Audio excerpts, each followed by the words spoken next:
I saw a Victoria's Secret ad the other day, and it was a from the belly down picture of a lady in underwear, but in an unforeseen twist, this lady only had one hand. Both arms accounted for, rested on either side of her torso, but one of them ended in a nub. And it's not the focal point of the ad, but it totally obviously is. The post was like, refresh your closet with easy, everyday styles. Ready, set, shop. So they didn't mention it at all. They weren't like, let us give you a hand with these amazing deals, or ready, set, walk the plank, but it's obviously where your attention is going to be drawn. If the goal was to show off the underwear first and foremost, she could have just put that arm behind her back, and then you'd never be able to guess how many fingers she was holding up. If it's supposed to be inspiring, I don't see how it would be. If anything, it's more inspiring that Victoria's Secret used a model with such an average build. Otherwise, girls are looking at that belly fat like, could I get paid to do that? I continually have to refer to this picture to even remember what the underwear itself looks like, so I don't think this is great marketing. It's not educational either. Like, I was never under the impression that one handed chicks couldn't wear underwear. In fact, they probably have it on more than most, as less people are having sex with them and there aren't a lot of showers out at sea.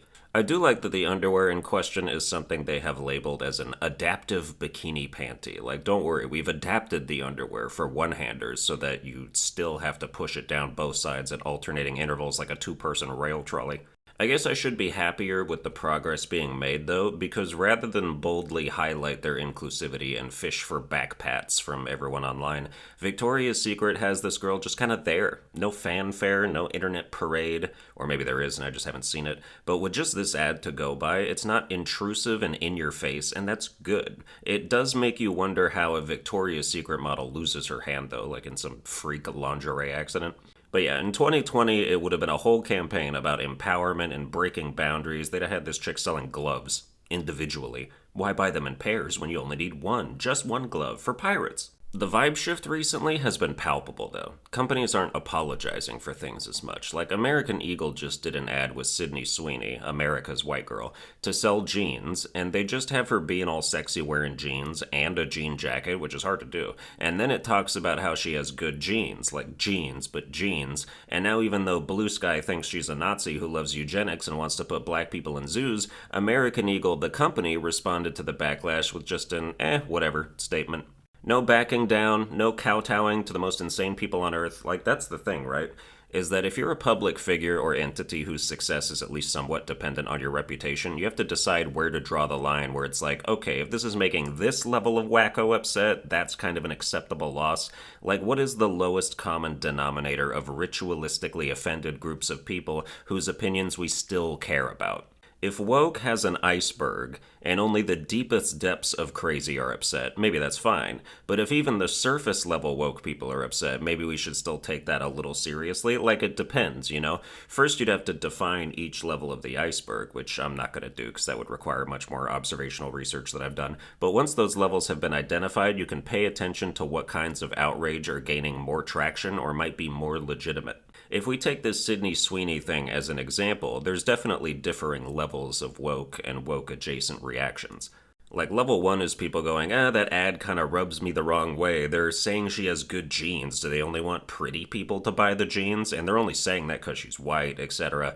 Then level 2 is like, we just found out she's a registered Republican, so this ad is definitely racist now because as a right-winger, she is racist inherently, and the ad is saying she's hot, so it's saying racism is okay. And then level 3 is like, the new shift back to white models in clothing ads is a sign that our nation is leaning ever more in a white nationalist fascist direction. White women should never celebrate their looks or claim to be conventionally attractive when that is otherizing to minorities, especially minorities of color. Every clothing ad should be a black trans woman looking fierce in a rubber suit with her Cash App at the bottom of the screen for reparations. These are all real opinions I've seen, with half of the last one being only slightly exaggerated. Everyone saying we need to bring back woke is really saying my posts haven't been getting enough traction lately. I do not miss this kind of discourse, and I'm glad it's getting less effective. It is crazy, though, how some people see being pretty and white as like an affront to their worldview, which is just jealousy disguised as empathy that's been tainted by hostility. I don't even like the term whiteness. Bitches look at the Sydney Sweeney ad and go, wow, this is a celebration of whiteness, and I hate it. Like, what whiteness outside of skin color is even on display in this ad. She's literally just unbuttoning a jacket. I don't watch a clothing ad with a black chick in it and go, wow, what's up with this blackness on display, if the girl's just standing there looking hot. Now, if she was standing there looking hot underneath a basketball hoop with no net, then I'd be like, okay, that's blackness, but I still wouldn't complain about it. Meanwhile, people will see a black woman being pretty in a clothing ad and gleefully herald it as a celebration of blackness, and nobody is supposed to feel othered by that. But if we say a white girl's pretty, we're Nazis. But it's not just that, it's the good genes thing. Okay, go make an ad with a hot black chick and say that she has good genes and ask me if I give a shit. I'll probably agree. Definitely the deeper in the trenches you go on both sides of the debate, you will find people on both sides that are like in your face about their favorite skin color scoring a point for the culture war, but you definitely do not need to go very deep at all on the left to see just unbridled white hatred and outright panic. I saw a clip of this one black chick saying she didn't feel safe going into American Eagle anymore. Can we please come to some kind of bipartisan consensus that shit like that is fucking stupid? Like, that is a mental illness thing to say.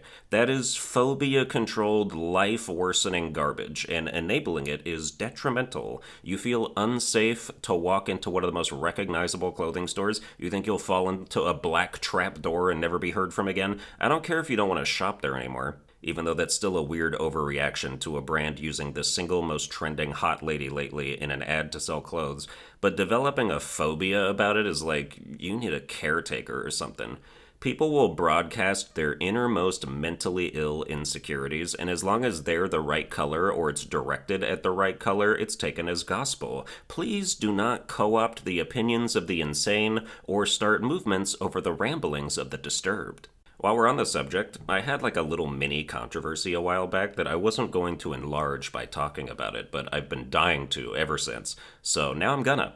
So I uploaded my Lies of P DLC boss ranking, right? And in it, I called one of the bosses a YN as a joke because it's the young version of a boss from the main game. And like a few people got mad at that, and I am here to unabashedly stand my ground. If you don't know, YN is an acronym for young, and then the word that makes 40% of every rap song phase out of existence on the radio. It's also the word that every single popular YouTuber who has ever had a past N-word controversy still says in private to this day, despite their previous apologies. They're still saying it. They're still saying retarded too, as should everyone, but they absolutely still say the N-word. You know they do. Come on, everyone knows they do. They know they do. It's just this performance they put on that they're changed people now. They've outgrown it. Now they're just more careful about it. Anyway, you're not supposed to say the word, right? But you've always been able to say the N-word to like signify that you're talking about the N-word. Now the N-word, if we look at the alphabet real quick, starts with N. And last I checked, we are still allowed to use the letter N. But if you put Y before the N and say YN, now we have a problem? That's like being censored for profanity because you typed MF. What kind of fucking overreach is this? We're reclaiming letters now? Can't believe nobody checked this dude saying YN. Oh, it's okay, I checked, and it turns out they're letters. We're casually expected to just cede more and more linguistic territory whenever some people feel like their divine victimhood needs a little more reach. I don't walk on eggshells around race relations. We can all get along or not. Whatever happens, happens. But I'm individualistic. I don't care about races as a group. They aren't monoliths or hive minds. I care about individual people, to the extent that I care about people. So I'm not out here saying every black person feels a certain way or generalizing anything. Like, even if I straight up generalize people, which I've done several times in this video already, it always comes with the fine print that it's not all of them. Anyway, I just wanted to talk about that because the idea that me saying two letters back to back is a controversy that's too hot to handle, or that I need to shy away and pretend I didn't do it and hope it blows over, dude, I would have no dignity doing that. But that's going to do it for this episode. I hope you enjoyed it. If you did, you can like, share, and subscribe. Watch all my other videos one-handed for medical reasons, and I'll see you guys next time.